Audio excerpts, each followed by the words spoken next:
નમસ્કાર દર્શક મિત્રો, આપણા મહેમાન કાર્યક્રમમાં આપ સર્વે દર્શક મિત્રોનું હાર્દિક સ્વાગત છે. દર્શક મિત્રો, આજે આપણને સાહિત્યની સફરે લઈ જવા, કવિતાનું ખેડાણ કરવા આજે કવિ પુષ્કરરાય જોશી ઉપસ્થિત છે. નમસ્કાર સાહેબ. નમસ્તે બેનજી. કવિ પુષ્કરરાય જોશી છેલ્લા ઘણા વર્ષોથી કવિતાઓ લખે છે, લઘુકથાઓ લખે છે. તેમના 4 પુસ્તકો પ્રકાશિત થઈ ચૂક્યા છે.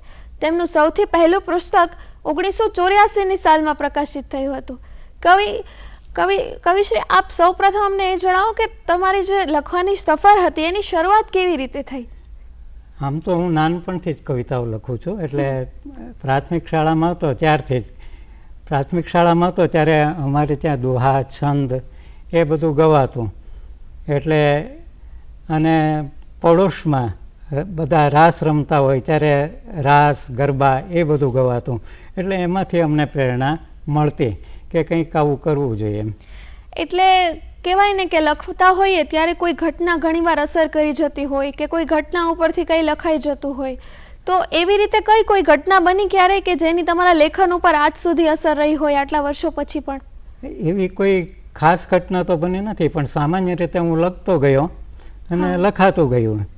હા સર, તમે રાજુલા ગામમાંથી આવેલા છો, ઘણા વર્ષોથી લખો છો, તો એ ગામમાંથી શહેરની સફર અને શહેરમાં પછી સન્માનની સફર, પુસ્તકો પ્રકાશિત થવાની સફર કેવી રહી? આ તમારી યાત્રા કેવી રહી? રાજુલાથી અહીં સુધીની સફર, રાજકોટ સુધીની સફર એ ઘણા સંજોગોમાંથી પસાર થઈ. રાજુલામાં લખવાવાળો તો હું એકલો જ હતો, એકલવીર જેવો. મારા સમયમાં કોઈ લખતું જ નહીં. એ વખતે કવિતાઓ તો લખતું જ નહીં કોઈ. આજુબાજુ કોઈ પડોશમાં કે એવા લખતા હોય પડોશના ગામમાં, બાકી કોઈ લખતું નહીં. અને વિવિધ સંજોગોમાંથી પસાર થતાં થતાં હું લખતો ગયો. મારું બધું અવ્યવસ્થિત લખાણ હતું, એટલે કોઈ સંગઠિત લખાણ નહોતું, વ્યવસ્થિત નહોતું મારું. એટલે કોઈ લખવા માટે કોઈ વિષય હોય કે જે પ્રિય વિષય હોય જેનાથી શરૂઆત થઈ હોય કે કઈ શૈલીમાં તમે લખો એમ? મને પર્યાવરણ બહુ ગમે છે, એટલે પર્યાવરણના ગીતો લખતો હું. હા, તમારી કોઈ એવી કવિતા જે તમને અત્યાર સુધી યાદ હોય, જે પહેલા લખાઈ હોય? હવે એમાં એવું થયું કે પહેલાંની કવિતાઓ તો મારી નાશ પામી. હું પહેલાં છંદોબદ્ધ લખતો, એમાં મારા 3-4 સંગ્રહ જેટલું તો અતિવૃષ્ટિમાં નાશ પામ્યું. અચ્છા. એટલે એનાથી હું કવિતાથી વિમુખ થઈ ગયો થોડા વર્ષો સુધી. પછી લખવાનું મારું બંધ થઈ ગયું, પછી પાછું શરૂ થયું. અચ્છા, આપણી સાથે કવિ હોય અને કવિતા હોય, તો કવિતા અમારા દર્શક મિત્રોને તમને હું રિક્વેસ્ટ કરીશ કે જો તમે સંભળાવી શકો તો પ્લીઝ. હા, કવિતા સંભળાવું. ગીતો હમણાં તાજેતરની મારી રચના છે. મેં 2 વર્ષ પહેલાં મારું ઘર વેચી નાખ્યું, ત્યારે મને જે અનુભૂતિ થઈ તે અનુભૂતિ હું અહીં સંભળાવું છું. કાવ્યનું શીર્ષક છે કંગાળ. મેં જૂનું ઘર વેચી નાખ્યું, આડોશ પાડોશના સૌ આવ્યા દોડી. સૌનો એક જ સૂર, બહુ ઊંચી કિંમત ઉપજી. મૂંગે મોએ લમણે હાથ દઈને બધું સાંભળું છું. મૂંગે મોએ લમણે હાથ દઈને બધું સાંભળું છું. આજે હું કેવો ઉદાસ છું એ તેમને કેમ સમજાવું? આજે હું કેવો ઉદાસ છું એ તેમને કેમ સમજાવું? મેં મારું શૈશવ, જવાની ને અઢળક સોનેરી શમણા. મેં મારું શૈશવ, જવાની ને અઢળક સોનેરી શમણા અને આંસુનો અણમોલ ખજાનો, અને આંસુનો અણમોલ ખજાનો વેચી માર્યો નોટોના નિર્જીવ બંડલોમાં. વેચી માર્યો નોટોના નિર્જીવ બંડલોમાં. હવે મારું કોણ માને?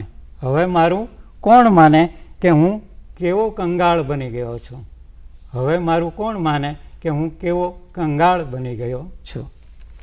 નાનપણના સ્વપ્ન અને યુવાનીના જે દિવસો હતા એ તમે આખા કવિતામાં મટારીને લખી નાખ્યા. તમે એક વાત કરી કે પર્યાવરણ તમારો પ્રિય વિષય છે, તો પર્યાવરણ પર કોઈ એવી ઘટના બની ક્યારેય કે જેના ઉપર તમને લખવા માટે પ્રેરણા મળી હોય કે પર્યાવરણ ઉપર મારે લખવું જોઈએ? કારણ કે અત્યારે વર્તમાન સંજોગો એવા છે કે પર્યાવરણનું રક્ષણ કરવું બહુ જરૂરી છે, અને કવિ તરીકે અને લેખક તરીકે આપણી પણ ફરજો છે કે એના માટે થોડી જાગૃતિ લોકોમાં આવે, એના માટે કંઈક લખીએ. તો એવું શું બનેલું તમારા જીવનમાં? મારી આજુબાજુ બધા પર્યાવરણમાં તો એવું થયું કે ફેક્ટરીઓ આવવા લાગી, મારા ગામમાં જ મોટી મોટી ફેક્ટરીઓ આવવા લાગી અને બધા ખેતરો વેચવા માંડ્યા, જમીનો વેચવા માંડ્યા. એટલે મને દુઃખ થયું. મેં કહ્યું આ બધા આવું કરે છે અને પર્યાવરણનો નાશ કરે છે. ડેમો બંધાઈ ગયા. મારા ગામમાં પહેલાં એક જ કૂવો હતો, એમાંથી પાણી ભરતા. નદી વહેતી હતી, નદી વહેતી બંધ થઈ ગઈ. એટલે આ બધું જોઈને હું ખિન્ન થતો અને મને એમ થતું કે આવું બધું કેમ થાય છે, આ લોકો સમજતા જ નથી. આ પર્યાવરણનો વિનાશ કરશે તો હવે શું થશે એમ. અને આજ સુધી મને એ પ્રશ્ન મૂંઝવે છે કે હવે પર્યાવરણ નાશ પામશે તો લોકોનું શું થશે. લોકો પોતાના હાથે પોતાની કબર ખોદી રહ્યા છે. બરાબર છે. આપણે પ્રકૃતિની વિરુદ્ધ જ્યારે જઈએ ત્યારે પ્રકૃતિ આપણા વિરુદ્ધ જવાની જ છે. સાચી વાત છે. પર્યાવરણ વિશે તમે શું લખેલું હતું, કાંઈ યાદ છે તમને? 2 લાઈનો અમારા દર્શક મિત્રોને તમે સંભળાવી શકો? પર્યાવરણ વિશે તો મેં ઘણા ગીતો લખ્યા છે. અત્યારે માનવ સૌથી આળો, માનવ સૌથી આળો. આળો એટલે ઘડીકમાં એને શું થઈ જાય એ ખબર ન પડે. શીર્ષક છે માનવ સૌથી આળો. રોજ કરે હોબાળો, રોજ કરે હોબાળો, જગમાં માનવ સૌથી આળો. દુનિયાભરની પોકળતાનો જાણે એવો સરવાળો, દુનિયાભરની પોકળતાનો જાણે એવો સરવાળો. ઠંડીમાં શો થરથર ધ્રુજે, તાપમાં લાગે લાય, ઠંડીમાં શો થરથર ધ્રુજે, તાપમાં લાગે લાય. વરખા સાથે વાંધો કાયમ, વરખા સાથે વાંધો કાયમ, ઝંઝામાં શો જલાય, ઝંઝામાં શો જલાય. પાકા ઘરમાં છોને બેઠો, પાકા ઘરમાં છોને બેઠો, તોય તૃણનો માળો. રોજ કરે હો બાળો, જગમાં માનવ સૌથી આળો. શીશા ઘરમાં બેઠો તોય બહાર ફેંકતો પથ્થર, શીશા ઘરમાં બેઠો તોય બહાર ફેંકતો પથ્થર. દુર્ગ સલામત રાખી ખુદનો બહાર લડાવે લશ્કર, દુર્ગ સલામત રાખી ખુદનો બહાર લડાવે લશ્કર. એક ભવમાં કંઈક ભવના, એક ભવમાં કંઈક ભવના, પાપ કરે ભમરાળો, પાપ કરે ભમરાળો. માનવ સૌથી આળો, રોજ કરે હોબાળો. કેવી વાત છે નહીં? આપણે માનવ થઈને જ માનવ વિશે આવી વાતો લખીએ અને એ જોવા જેવી વાત છે કે આપણે જ પ્રકૃતિને જાતે નુકસાન પહોંચાડીએ છીએ અને આપણે જ આવી વાતો લખીએ છીએ અને લોકોમાં જાગૃતિ ફેલાવીએ છીએ. હવે એવી વાત છે કે હવેની જે જનરેશન છે, હવે જે આવે છે લોકો, મોટા થઈને નાના બાળકો, એ હવે પર્યાવરણનું રક્ષણ કરશે તો જ આગળ લોકો જીવી શકશે એવી વાત છે. સર, તમે કહી કે પર્યાવરણની જે ઘટના હતી કે અતિવૃષ્ટિને લીધે તમારા પુસ્તકો કે જે કાંઈ તમારી રચનાઓ હતી એ બધી નષ્ટ પામી ગઈ, એ ઘટના શું બની હતી? એમાં એવું હતું કે રાજુલામાં મારું જૂનું ઘર, જૂનું પુરાણું મકાન હજી એ હાલતમાં છે, હજી એ હાલતમાં છે. મેં વેચી નાખ્યું છતાંય. હવે એમાં એવું થયું કે દેશી નળિયા અમારે, અને એમાં ઉંદરડાઓ આંટા મારતા હોય, બિલાડાઓ આવે, એવું બધું આવે, કાગડાઓ નળિયા મૂંચકાવી નાખે. એટલે એ બધાને લીધે એ નળિયા બધા ફૂટી ગયા. મારું સાહિત્ય બધું લોખંડની ટ્રંકમાં સલામત હતું, મેં મૂક્યું હતું. મજબૂત લોખંડની ટ્રંક હતી. પણ મારે બહાર રહેવાનું થયું, સુરતમાં રહેવાનું થયું. મારી મા બીમાર પડી ગઈ, એટલે 3.5 વર્ષ સુધી હું ધ્યાન આપી શક્યો નહીં. અને અતિવૃષ્ટિ થઈ, એમાં બધું પાણી એટલું બધું પડ્યું કે લોખંડની ટ્રંક છે એ કટાઈ ગઈ અને બધું લોચો થઈ ગયું. એટલે એ બધું સાહિત્ય મારું નાશ પામ્યું. ત્યાર પછી સાહિત્યથી હું લગભગ વિમુખ થઈ ગયો એવું મને લાગ્યું કે જે કર્યું તે હવે કવિતાથી આપણે અલિપ્ત થઈ જવું.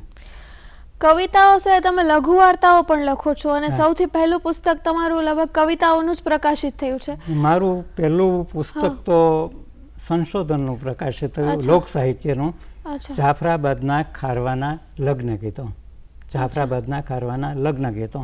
એમાં મેં ઘણું સંશોધન કર્યું હતું. 3-4 સંગ્રહ જેટલું મારું સંશોધન હતું, પણ 3 સંગ્રહ જેટલું મિત્રોએ બધું પડાવી લીધું અને એ રીતે કંઈ થઈ શક્યું નહીં. એટલે એ કેવી રીતે ઘટનાઓ બની હતી? એ બધા હોય, મારા મિત્રો તો ઘણા બધા છે, સંશોધક મિત્રો, બીજા મિત્રો. હવે એ બધા લઈ ગયા હોય તો હું પ્રેમથી આપી દેતો એમને, એટલે પછી કંઈ પૂછતો નહીં. એટલે પછી એમના જ્યારે સંગ્રહો કે કંઈ પ્રકાશિત થાય ત્યારે મને ખબર પડે કે આ તો બધું મારું છે, પણ હવે હું એને કંઈ કહી શકું નહીં, કરી શકું નહીં. અચ્છા, તમારી એક દરેક લેખકની એક લખવાની એક પ્રકારની સ્ટાઇલ હોય, એક શૈલી હોય, હા. તો તમે કેવી રીતે લખો? તમે વિચાર બીજથી લખો કે કોઈ ઘટના પરથી લખો કે આસપાસના વિસ્તારમાં સમાજમાં શું ચાલી રહ્યું છે એના ઉપરથી કંઈક લખો? કેવી રીતે લખવાની પ્રક્રિયા થાય? મારી લખવાની પ્રક્રિયામાં તો એવું છે કે કવિતા જ્યારે આવે ત્યારે એ ઉપરથી આવતી હોય એવું લાગે ત્યારે ગમે તે કાગળ ઉપર હું લખી નાખું. મારી પાસે જે કંઈ ઉપલબ્ધ સાધન હોય, કાગળ કે ગમે તે હોય, એના ઉપર હું લખી નાખું. પછી બહુ ધ્યાન ન આપું અને પછી એમ એક વખત વાંચીને સારું લાગે તો ઠીક, નહીંતર જવા દઉં, ફેંકી દઉં, અચ્છા, કે ફાડીને ફેંકી દઉં કે એવું બનતું. એમ ઘણી કવિતાઓ મેં ફાડીને ફેંકી દીધી છે. તો એ ક્યારેય પાછી મળી? ના, પાછી મળવાનો તો સવાલ જ નહીં. ફાડીને ફેંકી દઈએ પછી તો શું પછી કરવાનું? તમને યાદ પણ નથી? ના, મને મારી એક પણ કવિતા યાદ નથી. અચ્છા. એટલે મારો એક મિત્ર, અમે 1971માં જ્યારે હું ભાવનગરમાં જતો સાંભળવા માટે કવિઓને, ત્યારે એક મિત્ર કે તમે લખો છો પણ એ લખીને કેમ આવું કરો છો? મને કે કંઈક ડાયરી બનાવો, કંઈક એવું કરો. પણ ત્યાર પછી મને એવો વિચાર જ નથી આવ્યો કે હું આ કંઈક કરું. એમ લખવા ખાતર લખતો. અચ્છા, તો તમે કવિતાઓ લખો એમાં કેવું થાય કે સૌથી પ્રિય કવિતા તમારી કોઈ ખરા આજે?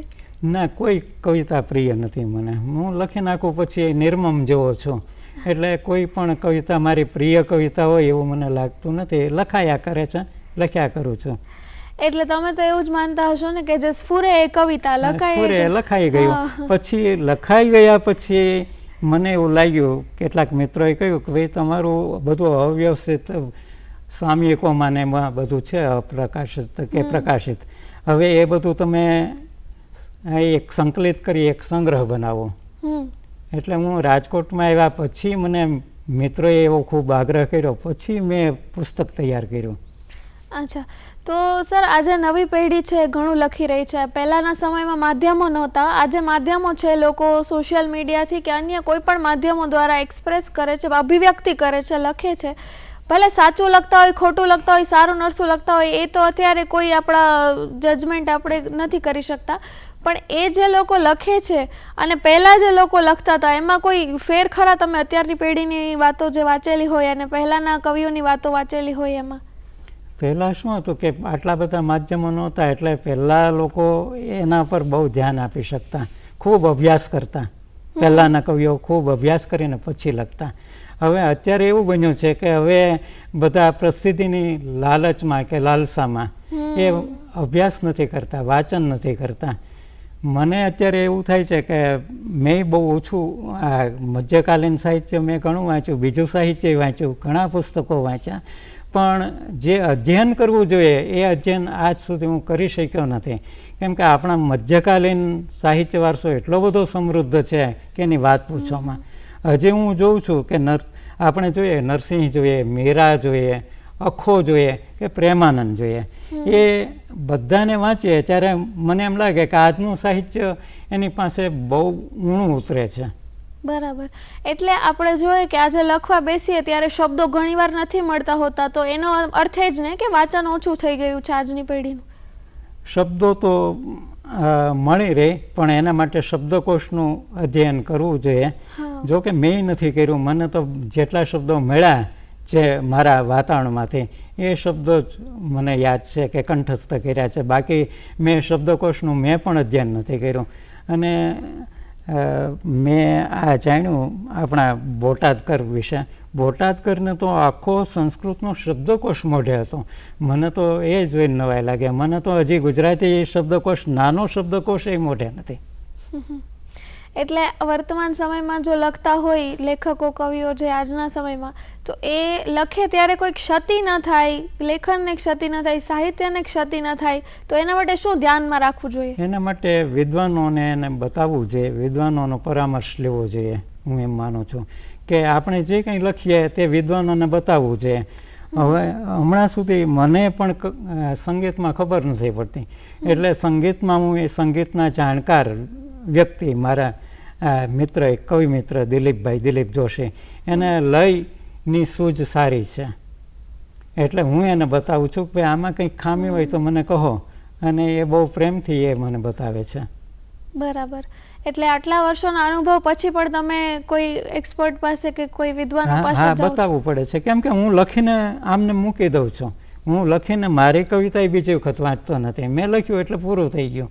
એટલે કોને ખબર એવું આ બેદરકાર માણસ છું કે કંઈ ખબર પડતી નથી, એટલે લખીને મૂકી દઉં. પછી કોઈને બતાવું કે આમાં શું છે, તો એ જોઈને કહે મને. લખતા હોઈએ જ્યારે લેખક તરીકે અલગ અલગ વિષયો પર લખતા હોઈએ, અલગ અલગ ઘટનાઓ દરમિયાન, અલગ અલગ સમય દરમિયાન, તો એ પ્રકારનો અનુભવ, આંતરિક અનુભવ કેવો હોય? જે અલગ એક વિષય, અત્યારે માનો કે તમે પર્યાવરણ વિશે લખો છો, 2 દિવસ પછી તમે કોઈ સામાજિક ઘટના વિશે લખશો, અથવા કોઈ વર્તમાન સમયમાં કોઈ એવા જે દૂષણો સમાજમાં છે એના વિશે લખશો, તો ત્યારે આંતરિક પ્રક્રિયા કેવી હોય? કે કેવી રીતે ઘણીવાર એવું થાય કે આપણી મૂંઝવણ હોય એ આપણે લખાણમાં કાઢતા હોય, તો ઘણીવાર કોઈ રચના સર્જન માટે કરતા હોય, તો એ તમારો કેવો એમાં અનુભવ છે? આમ તો શું છે કે હું અધ્યાત્મનો યાત્રી છું, એટલે મેડિટેશન કરતો, ધ્યાન કરતો, મારું ધ્યાન સતત ચાલુ હોય અને બીજા કામ એ કરતો હોઉં, એટલે લોકોને ખ્યાલ ન હોય. મારું આંતરિક જીવન અને બાહ્ય જીવન બે અલગ પ્રકારના છે. એટલે એમાં કોઈ ઘટના મને અસર કરતી હોય, સંવેદનાત્મક ઘટના, અને એ મારા મનમાં હોય અને ક્યારેક એવો વિચાર આવી જાય તો હું કાગળ ઉપર ટપકાવી લઉં છું. એના માટે કોઈ ખાસ પરિશ્રમ કરતો નથી. અત્યાર સુધી મેં કોઈ એવો પ્રયત્ન કર્યો નથી કે ખાસ લખવા બેસું, કોઈ એકી બેઠકે લખી નાખો, કે કંઈ એવું કરતો નથી હું. એટલે જે આવે મગજમાં, મારા મગજમાં જે કંઈ આવે તેને કાગળ ઉપર ટપકાવી લઉં છું, ઉતારી લઉં છું.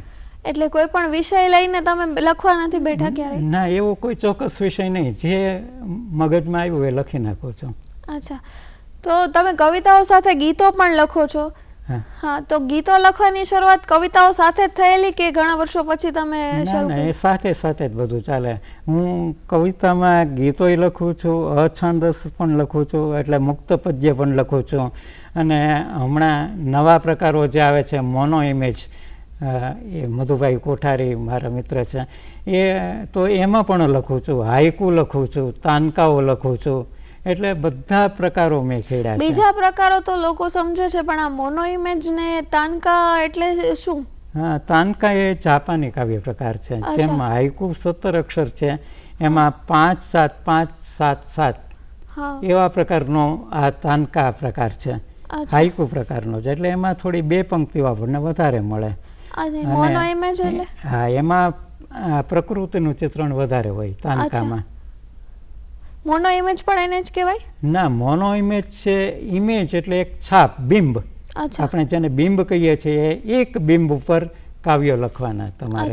એક કોઈ પણ બિંબ લો અને એની પર કવિતા લખવાની. એટલે લખવું હોય કેવી રીતે, શરૂઆત કેવી રીતે થઈ શકે એની? હા, એટલે કોઈ પણ વિષય તમે પસંદ કરી શકો, ગમે તે વિષય પસંદ કરી શકો, અને એ વિષય ઉપર તમે એને લગતા બિંબ ઉપર પ્રત્યેકાત્મક કાવ્યો લખી શકો એમ. અચ્છા, મતલબ એમાં એક વિષય શરૂ કરીએ પછી એ વિષય પલટાવો ન જોઈએ છેલ્લે સુધી? હા, બસ છેલ્લે સુધી પલટાવો ન જોઈએ.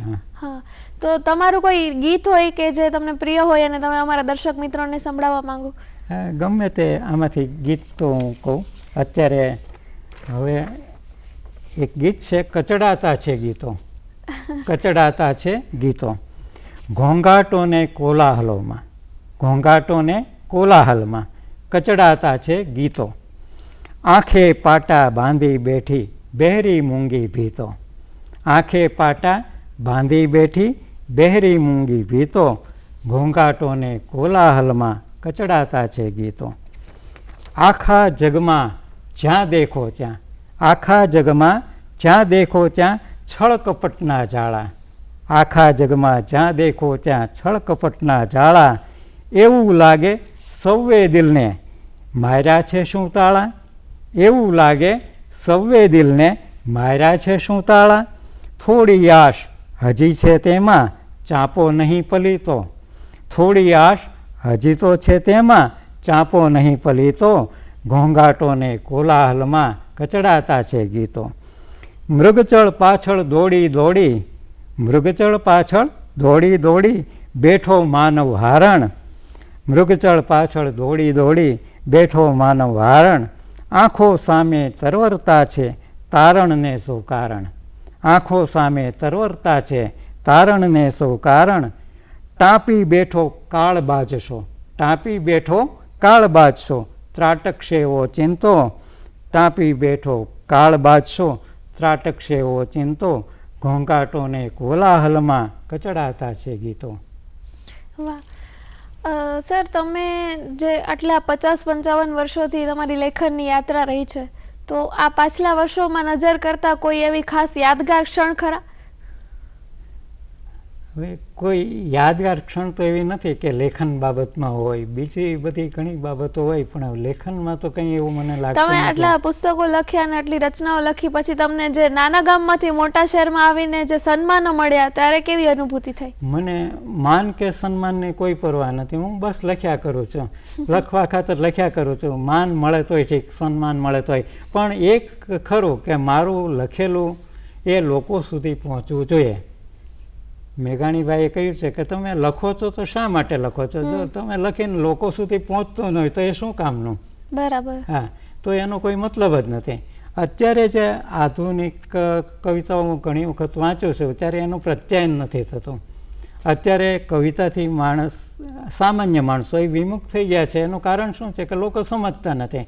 ઘણી વખત તો હું તો ઘણા કવિઓને વાંચું છું ત્યારે હું પણ સમજતો નથી કે આ કવિઓ શું કહેવા માગે છે. કદાચ મારી મતિ ટૂંકી હશે એટલે હું સમજતો ન હોઉં એમ માની લઉં છું. પણ જો મારું આટલું બધું વાંચન મેં ખૂબ વાંચ્યું છે, ઘણું બધું વાંચ્યું છે, એટલે આટલા બધા વાંચન પછી હું સમજતો ન હોઉં તો પછી બીજા લોકોની શું દશા થશે? એટલે મને એવું થાય છે. અને અત્યારે પણ એ પરિસ્થિતિ છે કે જે લોકો લખે છે, કવિતાઓ લખે છે, એ જ વાંચે છે, બીજા કોઈ વાંચતા નથી. એવું બન્યું છે અત્યારે. એટલે આપણે જે લખીએ છીએ એ સમાજ માટે જ લખીએ છીએ, બરાબર? તો સમાજમાં કોઈ પરિવર્તનો લાવવા હોય તો આપણું લેખન જે છે, કવિતા હોય કે લેખ હોય કે વાર્તા હોય કે નવલકથા, કોઈ પણ પ્રકારનું લેખન, તો એનાથી સમાજમાં પરિવર્તન લાવી શકાય? તમારું શું માનવું છે? ચોક્કસ, જરૂર પરિવર્તન લાવી શકે. આપણું તમે રામાયણ જુઓ, પછી મહાભારત જુઓ, ભાગવત જુઓ કે ગીતાજી જુઓ, એ બધું પદ્યમાં જ છે, બધું કવિતામાં જ છે, અને એનાથી કેવા મોટા પરિવર્તનો આવ્યા છે. એટલે આપણું સંસ્કૃત સાહિત્ય મોટા ભાગનું પછીથી ગદ્યમાં આવ્યું, બાકી તો મોટા ભાગનું એ પદ્યમાં જ છે. એટલે એનાથી પણ કેવા મોટા પરિવર્તનો આવ્યા સમાજમાં, અને એની છાપ હજી સુધી છે આપણા સમાજમાં. એટલે કાવ્ય તો એ તણખો છે, એ ક્રાંતિ સર્જી શકે. અને જો સાહિત્ય લખવું હોય તો સાદી ભાષામાં, લોકો સમજે તેવી ભાષામાં લખવું જોઈએ. કેમ કે તુલસીદાસજીએ રામાયણ લખ્યું તો એ સરળ ભાષામાં, તુલસીકૃત રામાયણ લખ્યું તો ક્યાં સુધી પહોંચ્યું? તમે જો તુલસીદાસ તો સંસ્કૃતમાં પણ લખી શકત, પણ એમણે સંસ્કૃતમાં લખ્યું નહીં. અને કઈ ભાષામાં લખ્યું? લોકોની ભાષામાં લખ્યું. એટલે લોકબોલીમાં જેટલું રહેશે એટલું જીવંત રહેશે, બાકીનું બધું જીવંત રહેશે નહીં, એમ હું માનું છું. બરાબર. લોકબોલીમાં જે રહેશે એ જીવંત રહેશે. બહુ સારી વાત કરી સર તમે. આજે આ કાર્યક્રમમાં આવીને તમે અમારા દર્શક મિત્રોને સાહિત્યની, કવિતાની વિવિધ રસિક વાતો કરી, એના માટે તમારો ખૂબ ખૂબ આભાર સાહેબ. આપનો પણ ખૂબ આભાર મને બોલાવ્યો એ માટે.